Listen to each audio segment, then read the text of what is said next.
Common sand Beauvoir. Actually ಇದನ್ನ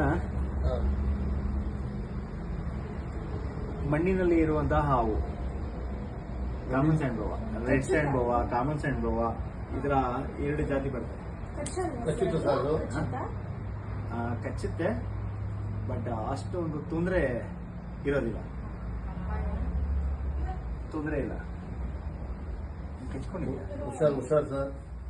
okay, ಕಚ್ಕೊಂಡಿದ್ಯಾ ಅಂತ.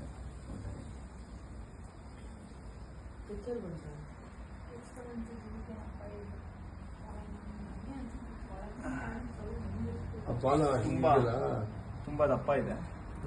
Adult, heavy adult. ನಿಮ್ಮ ಕಡೆ ಇದೆ ಅಂದರೆ ಒಳ್ಳೇದೆ, ಬಟ್ ಅಂತ ಎಫೆಕ್ಟ್ ಏನಿಲ್ಲ.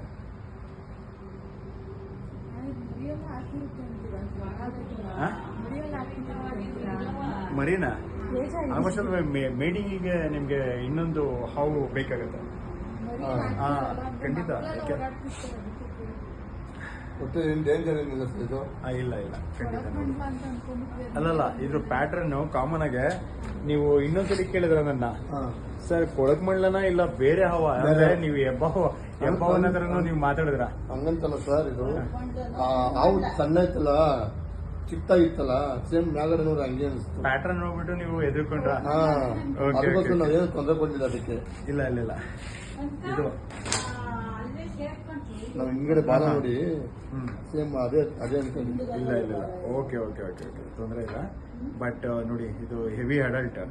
ಆಕ್ಚುಲಿ ಇದನ್ನ ನೀವು ಕಾಮನ್ ಆಗಿ ನಿಮ್ ಮನೆ ಹತ್ರ ಬಂದಿರೋದು ಹೊಸ ಮಣ್ಣು ಎಲ್ಲೋ ತೋಡ್ಸಿ ಇರ್ತೀರಾ, ಮತ್ತೆ ಇಲ್ಲ ಕೆದಕಿಸಿ ಇರ್ತೀರಾ, ಮತ್ತೆ ಅಂತ ಕಡೆ ಇದು ಸೇರ್ಕೊಂಡಿರುತ್ತೆ. ನಿಮ್ಗೆ ಕಣ್ಣಿಗೆ ಕಂಡಿದೆ. ತುಂಬಾ ಆಕ್ಚುಲಿ ಸ್ವಲ್ಪ ಫ್ರೆಂಡ್ಲಿನೇ. ಅಗ್ರೆಸಿವ್ ಆದ್ರೆ ಖಂಡಿತ ಕಚ್ಚುತ್ತೆ. ಈ ಹಾವನ್ನ ಕಚ್ಚಿಸ್ಕೊಂಡು ಕೂಡ ಆಸ್ಪತ್ರೆಗೆ ಅಡ್ಮಿಟ್ ಆಗಿದ್ದಾರೆ. ಯಾಕಂದ್ರೆ ನಮ್ಮ ಸ್ನೇಹಿತರನ್ನ ಸಡನ್ ಆಗಿ ನನ್ಗೆ ಕಾಲ್ ಮಾಡಿದ್ರು. ಓಕೆ, ಹೌದಾ